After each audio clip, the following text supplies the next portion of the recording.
ও মাই god, গেটটো দেখি কি যে ভাল লাগিছে গাইজ, ক'ব নোৱাৰিম আৰু গাইজ। ভক্তৰ ভিৰ, বাপৰে বাপ, চাচোন গাইজ চাওক। এতিয়া আজিও এই মুহূৰ্তত মানে মনত আহি আছে, আমি যদি থাকিলোঁ হয় আজি টংলা ষ্টেচনলৈ আহিব নালাগিল হয়, এনেকুৱা ধৰণৰ আৰু কথাটো সেইটোৱে।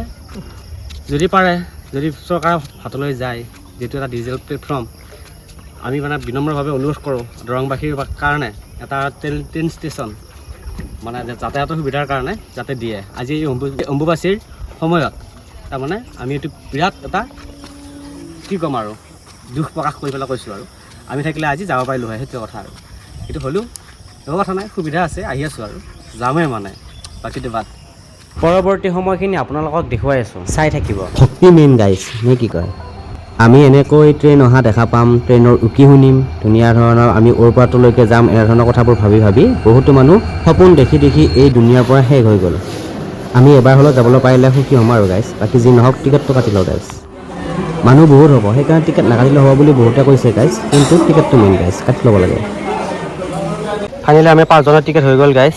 এয়া বেছি নহয় গাইজ, 50-50 টংলাৰ পৰা এজাৰ পৰা আমি একেলগে টিকেটটো কাটি লৈছোঁ আৰু সুন্দৰ। এয়া হৈছে টংলা ষ্টেচন গাইজ, ৰৈ গ'লা মানুহবিলাক গাইজ। বিশেষ এটা কথা আপোনালোকক জনাওঁ, এইটো গাইজ, ইয়াতে যে লিখা আছে যাত্ৰী কৃপয়া নিম্ন সূচনা ভৰলো যাত্ৰীৰ নাম পুনং পাতা, এইবিলাক মানে লিখিব লাগে আৰু হিচাপমতে। যদি কেতিয়াবা বাই চান্স যদি এক্সিডেণ্ট কিবা কিবি হৈ যায়, তেতিয়াহ'লে মানে এই নামটো চাই উঠিয়ে, ইয়াতে লিখা আপুনি লিখা নামটো চাই উঠিয়ে বা ফোন নম্বৰ চাই উঠিয়ে কণ্টেক্ট কৰিব মানে, সেইটোৱে আৰু। সেইটো মানে সাৱধানতাৰ কাৰণে আপোনালোকে এইখিনি যদি কলম থাকে তেনেহ'লে ফিল আপ কৰি ল'ব পাৰিব, ল'ব আৰু দেই পিছলৈ। সাৱধানী মৰণ নাই মানে গৃহস্থ মানে ঘৰৰ মানুহে গম পাব যে পিছত কোন আছিলে, আৰু মানুহে বিচাৰি প্ৰকাৰত বিচাৰি চালে এই বস্তুটো আহি যায়। সেইকাৰণে নামটো লিখাটো জৰুৰী, সেইটোৱে আৰু। মই জনালোঁ আৰু গাইজ, আপোনালোকে জানে যদিও আৰু নজনাবিলাকে সুবিধা হ'ব বুলি জনালোঁ আৰু। কেনে পিছে প্ৰথম ট্ৰেইন জাৰ্ণি ওলাই হা ময়ে ল'লোঁ আৰু গাইজ মালিক টিকেটটো। বাকী গাইজ টিকেটটো বহুতে নাকাটাকৈ যাব, কিন্তু আমি এইটো কাটি ল'ব লাগে কিন্তু দেই, এইটো মানে এচেঞ্চিয়েল আৰু মানুহ এতিয়াহে বেছি। এতিয়া দীঘল গাড়ী দিব লাগে। ট্ৰেইনখন আহি আছে গাইজ, এয়া মানুহবিলাক পূৰা অধীৰ আগ্ৰহে ৰখি আছে, সকলোৱে মা কামাখ্যা মাৰ ওচৰলৈ যাব। সেয়াই আৰু এইখনেই গাইজ ট্ৰেইনখন। আপোনালোকে যে অধীৰ আগ্ৰহে ৰৈ আছে অম্বুবাচী মেলা চাম বুলি, তাতে আৰু এইখনে আজি লৈ যাব আমাক। ধন্যবাদ দেই। সৰু ষ্টেচন যে গাইজ, সেইকাৰণে বহুত সময় নৰখে মানুহ, সেইকাৰণে পটককৈ উঠিব গৈছোঁ। মানুহ চাওকচোন গাইজ, মানুহ চাওক, পাপ পাব কিবাকৈ উঠিলৈ গাইজ। কামাখ্যা মাৰ দয়াত যাই পাম গাইজ নিশ্চিন্তকৈ, কিন্তু এটা থিয় হ'ব জেগা নাই গাইজ। ট্ৰেইনখনৰ 90% মানুহ গাইজ মানে অম্বুবাচী মেলা চাবলৈকে যাব আৰু ইমান ভিৰৰ মাজতো গাইজ উইণ্ড'জ ভিউ মানে দিবলৈ এৰা নাই আৰু।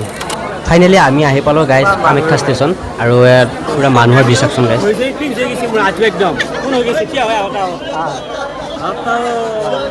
আমি অহা ট্ৰেইনখনৰ 90% মানুহটো আছেই গাইজ, আৰু সকলো জেগাৰ পৰা আহি এই মানে কামাখ্যা ষ্টেচনতেই সকলোৱে ৰৈ গৈছে। মানুহৰ ভিৰ চাওকচোন গাইজ, একদম ভৰি দিব জেগা নাই মানে, কি হ'ব বাপৰে বাপ, আচৰিত দেই। এয়াই আৰু কামাখ্যা মেলি এয়া গাইজ 8 বজাৰ পৰা আহি আমি পূৰা আহি পালোঁ 10টামানত আহি পালোঁ মানে, আৰু এতিয়া মানুহৰ ভিৰ দেখি মানে আঁতৰি হৈ গৈছে চব, আৰু সকলোৱে ভিডিঅ' কৰিবলৈ মানে কেমেৰা ওলাই লৈছে আৰু। কামাখ্যা ষ্টেচনত কামাখ্যা মন্দিৰৰ আনে হৈছে সমানে আছে বা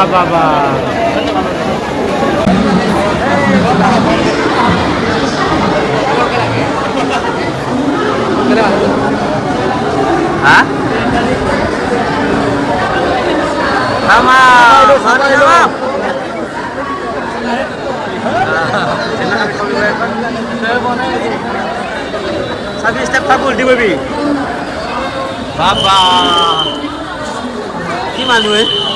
এই কলি যুগতো গাইজ ভক্তৰ সংখ্যা কমা নাই দেই, বাপৰে বাপ। এনে পৰিৱেশত অম্বুবাচীলৈ যোৱা আপোনাৰ অভিজ্ঞতা আছেনে? যদি আছে কমেণ্টত জনাবচোন। এতিয়াহে অলপ উশাহ পাইছোঁ গাইজ, অলপ মুকলি মুকলিমূৰীয়াকৈ। কেনে পিছে কেনে বঢ়িয়া নে? বা কি মানুহে সুন্দৰ। আৰু এইটোৱেই গাইজ কামাখ্যা জংচন, মানে গুৱাহাটীৰ মালিগাঁৱত থকা এইটো কামাখ্যা জংচন, আৰু ইয়াৰ আগষ্টপতি হৈছে গুৱাহাটী ষ্টেচন, মানে পল্টন বজাৰ ষ্টেচনটো, যিটো কামাখ্যা মাৰ নিচেই ওচৰতে আছে বুলি ক'ব পাৰি। সেইকাৰণে এই জংচনটোৰ নাম কামাখ্যা জংচন বুলিয়েই ৰখা হৈছে। আপোনালোকেতো জানেই নামটো ষ্টেচনটোৰ নামটো বা গুৱাহাটী এইখিনি চিনি পায়, তথাপিতো গাইজ মই চিনাকি কৰি দিছোঁ আৰু। বতৰ ধুনীয়া বোলে বা ফুৰি আহি ফুৰি কেতিয়া হৈ গ'ল একদম ফিক্স হৈ গৈছে একেবাৰে লাজ কৰিব পৰা নাই সুন্দৰ জয় মা কামাখ্যা ই ৰিক্সাবোৰ আছে গাইছ কিন্তু ইমান মানুহ গৈয়ে নাপাম আৰু আছে গাইছ ইয়াৰ আৰম্ভণিহে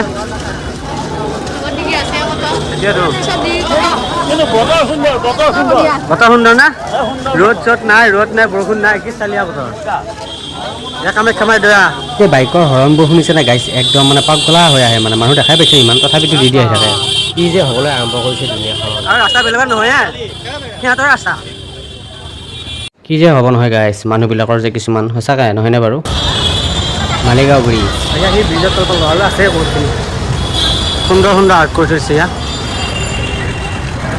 জানাই বাৰু হ'লেও আমাৰ গুৱাহাটী চহৰৰ পৰিৱেশ দেখাই আছোঁ মুবাচী মেলাত ভিৰ হয় বুলি জানেই মানুহ মখাই তথাপিতো মানে একদম হৰণ দিবা এৰা নাই আৰু হৰণ দি শব্দ প্ৰদূষণ কৰাই কি যি হ'ব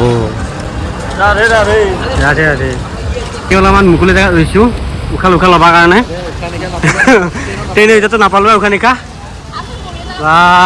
ইফালেহে একো খাই অহা নাই গাইছ আৰু সুন্দৰ ছবি দেই কিন্তু বঢ়িয়াকৈ আঁকি আছে আৰ্টিষ্টকেইটাক চেলুট দিছোঁ সুন্দৰকৈ আঁকিছে ছবিকেইটা নে এই হেৰি ছবিকেইটা তামাম আঁকি মানে চাকচোন কি ধুনীয়া কি আছে আঁকা মানুহকেইজনে চেলুট এই ভিডিঅ'টোৰ পৰাই গুৱাহাটী অহাটো আজিকালি অলপ কমিছে গাইছ তথাপিতো মানে যদিও আহোঁ কেতিয়াবা গাড়ীৰ পৰাই চাওঁ মানে কিন্তু ইয়াৰ আজি সুন্দৰকৈ চোৱাৰ সুবিধা পাইছোঁ আৰু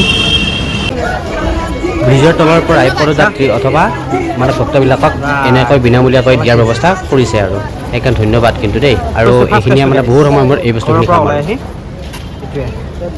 এয়া চাওকচোন গাইছ জোতা চেণ্ডেল পাৰ্কিং বোলে মই গাড়ী পাৰ্কিং কৰাৰ কথাহে শুনিছিলোঁ জোতা চেণ্ডেলৰ পাৰ্কিঙৰ ব্যৱস্থা মানে শুনাই নাছিলোঁ কিন্তু এয়া নতুন আইডিয়া লৈ কিছুমান মানে মানুহে বিজনেছ কৰিব আৰম্ভ কৰিছে আৰু চেলুট দেই ভাই বা what idea this is call business আহি পালোঁ ফাইনেলি জয় মা কামাখ্যা অ' মাই গড গেটটো দেখি কি যে ভাল লাগিছে গাইছ ক'ব নোৱাৰিম আৰু গাইছ ভক্তৰ ভিৰ বাপৰে বাপ চাচোন গাইছ চাওক ইমান মানুহ বাপৰে আৰু আছে গাইছ আৰু চেণ্ডেল থোৱা লাগি দিছে আমিও গাইছ বেছি ওচৰত থাকি অলপমান দৌৰাদৌৰিকৈ খোজ দিলোঁ আৰু মানুহবোৰকে দেখুৱাই আছোঁ নহয় জানো আপোনাৰো চাগে আমনি লাগিছে আৰু মানুহবোৰ চাই আৰু অম্বুবাচী মানে এয়াই আৰু গাইছ ইয়াখনত সোমাই আহি পালোঁ আৰু